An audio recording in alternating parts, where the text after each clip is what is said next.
So simple question చూసుకోండి. ఒక motor సైకిల్ని 12% లాభానికి అమ్మారంటండి. అలా కాకుండా దాన్ని ఇంకొక 108 రూపీస్ ఎక్కువ అయ్యి ఉంటే, ఇంకా ఎక్కువ పెట్టుంటే, ఎక్కువ అమ్మి ఉంటే 15% లాభం వచ్చేది. ముందు 12% అండి, తర్వాత ఎంత వచ్చేది అంటున్నాడు, 15% లాభం వచ్చేది అంటున్నాడు. ఎంత కమ్మితే 108 రూపీస్కి ఎక్కువ అమ్మితే, అంటే ఇక్కడ ఎంత ఎక్కువ కమ్మాడు, 3%. అంటే 3% అంటే 108, అంతే కదా. అది 108 రూపీస్కి ఎక్కువ అమ్మితే అంటే 3% అంటే 108. రైట్. మరి దాని యొక్క ధర ఎంత అన్నాడు. ధర అంటే మరి 100% కదా. ఇది 100% అయితే ఎంత, అంతే. Question mark. ఇది ఓకే, ఇక్కడైనా కొట్టేయచ్చు, మీ ఇష్టం. దట్ ఈస్ లేదంటే 100/3 × 108. 3 దీంట్లో 30 టైమ్స్ అండి 3600. సో దాని యొక్క ధర ఎంత అంటే 3600. ఓకే, చూడండి. ఇవి AB అనే 2 స్టేట్మెంట్స్ ఇచ్చాడు. అట్లా ఏది కరెక్టు ఏది కాదు అని చెప్పమన్నాడు. చూడండి. The product of two proper fractions. Okay, the product is always less than each of the fractions. Is always less than each of the fractions. ఇంకా చెప్పాలంటే 2 క్రమభిన్నాల లబ్ధము, ఓకే, లబ్ధము ఆ 2 భిన్నాల కంటే కూడా తక్కువగా ఉంటుంది. దట్ ఈస్ కరెక్ట్, మనకు తెలుసు. ఎంత రూట్స్లోకి వెళ్ళిపోయాడో చూడండి క్వశ్చన్. అది అలాగే నెక్స్ట్ ఏంటంటే product of improper functions, that is greater than each of the improper fractions, that is greater than each of the fractions. అంటే అదే అపక్రమ భిన్నాలు అయితే వాటి లబ్ధము ఆ 2 భిన్నాలు విడివిడిగా 2 భిన్నాల కంటే కూడా పెద్దదే. 2 కరెక్టేనండి. Both A and B are true. ఏది తప్పు కాదు, 2 కరెక్టే. రైట్, నోట్ చేసుకోండి. సో చూడండి, ఇక్కడ 4 నెంబర్స్ ఇచ్చాడండి. వాటిలో ఏవేవి క్యూబ్స్ అని అడిగాడు. మొదట ఇలా ఇచ్చాడు. ఏ ఎంతంటే 4096 అండ్ బి వచ్చి 1729, సి వచ్చి 9261 అండ్ డి వచ్చి 6859. ఇవి వీటిలో ఘన సంఖ్యలు ఏవి, క్యూబ్ నెంబర్స్ ఏవి, కానిది ఏది అని అడిగి. ఇదిగో ఇది క్యూబే, 16 క్యూబ్ అండి. ఇది కాదండి, 1728 అయితే 12 క్యూబ్, కాబట్టి ఇది కాదు. సో కాబట్టి 9261 అంటే 21 క్యూబ్ అండి. 6859 అంటే 19 క్యూబ్ అండి. ఇవన్నీ క్యూబ్లే. కానీ ఇది ఏదయ్యా అంటే బి. అంటే ఏవేవి క్యూబ్లు అని అడిగాడు. You know that AC and D ఇవి క్యూబ్లు అండి. ACDలు క్యూబ్లు. ఓకే, నెక్స్ట్ క్వశ్చన్ చూడండి. S1 అనేది మొదటి n బేసి సంఖ్యల మొత్తం. సో మనకి S1 అంటే మొదటి n బేసి సంఖ్యల మొత్తం కదా. దట్ ఈస్ మొదటి n బేసి సంఖ్యల మొత్తం ఎంత అండి, n² ఆర్ n × n.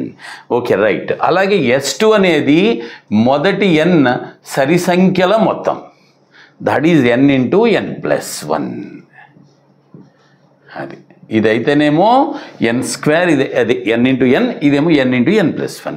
అయితే వాడు అడిగింది ఏంటి నిన్ను, S2/S1 అంటే ఎంత అండి, n × n+1 divided by n². ఈ n స్క్వేర్ కొట్టిపోయింది. యువర్ ఆన్సర్ ఈజ్ n+1/n, అంతే.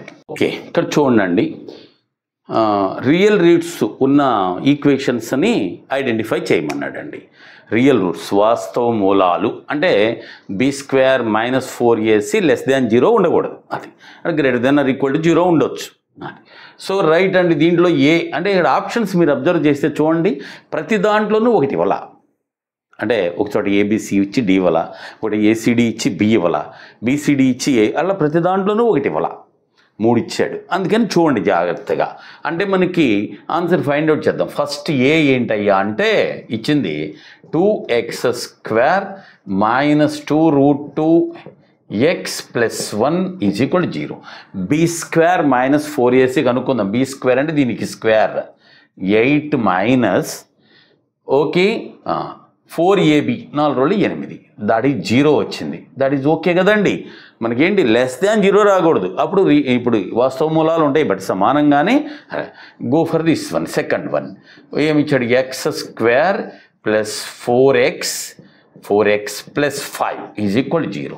ఇక్కడ b² అంటే 16 కదా, మైనస్ 4AB 4 × 1 × 5 20. 16 - 20 లెస్ దాన్ 0 అండి. ఇక్కడ వాస్తవ మూలాలు ఉండవు అంటే బి కానిది, బి ఉండకూడదు. ఒక్కచోటే ఉంది చూసుకోండి, అది ఏసిడి. దాట్ ఈస్ బి లేదు అక్కడ. Okay, ACD that is the correct one. B లేనిది అనమాట. ఇంక మిగిలిన కూడా మనం చేయక్కర్లా, టైం వేస్ట్ మనకు ఊరికే. బి లేనిది ఎందుకంటే 3 ఇచ్చాడు కదా. సో ఇక్కడ బి అనేది పనికిరాదన్న, బి ఉండకూడదు. బి లేనిది ఏంటి? ఏసిడి ఒకటే కదా అక్కడ వాటిలో, అందుకని. ఓకే చూడండి, ఇవి ఏబి అనే 2 స్టేట్మెంట్స్ ఇచ్చాడు. అట్లా ఏది కరెక్టు ఏది కాదు అని చెప్పమన్నాడు. చూడండి, the product of 2 proper fractions. Okay, the product is always less than each of the fractions is always less than each of the fraction. ఇంకా చెప్పాలంటే 2 క్రమభిన్నాల లబ్ధము, ఓకే, లబ్ధము ఆ 2 భిన్నాల కంటే కూడా తక్కువగా ఉంటుంది. దట్ ఈస్ కరెక్ట్, మనకు తెలుసు.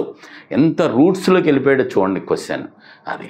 అలాగే నెక్స్ట్ ఏంటంటే product of improper functions that is greater than each of the improper fractions that is greater than each of the fractions. అంటే అదే అపక్రమ భిన్నాలు అయితే వాటి లబ్ధము ఆ 2 భిన్నాలు, విడివిడిగా 2 భిన్నాల కంటే కూడా పెద్దదే. 2 కరెక్టేనండి. Both A and B are true. ఏది తప్పు కాదు, 2 కరెక్టే. రైట్, నోట్ చేసుకోండి. ఓకే, ఇక్కడ చూడండి, రియల్ రూట్స్ ఉన్న ఈక్వేషన్స్ని ఐడెంటిఫై చేయమన్నాడండి. రియల్ రూట్స్, వాస్తవ మూలాలు అంటే b² - 4ac లెస్ దాన్ 0 ఉండకూడదు. అది greater than or equal to 0 ఉండొచ్చు. సో రైట్ అండి. దీంట్లో ఏ అంటే ఇక్కడ ఆప్షన్స్ మీరు అబ్జర్వ్ చేస్తే చూడండి, ప్రతి దాంట్లోనూ ఒకటి ఇవ్వాల. అంటే ఒకచోట ఏబిసి ఇచ్చి డి ఇవ్వాల, ఒకటి ఏసీడి ఇచ్చి బి ఇవ్వాల, బీసీడి ఇచ్చి ఏ, అలా ప్రతి దాంట్లోనూ ఒకటి ఇవ్వాల. 3 ఇచ్చాడు. అందుకని చూడండి జాగ్రత్తగా.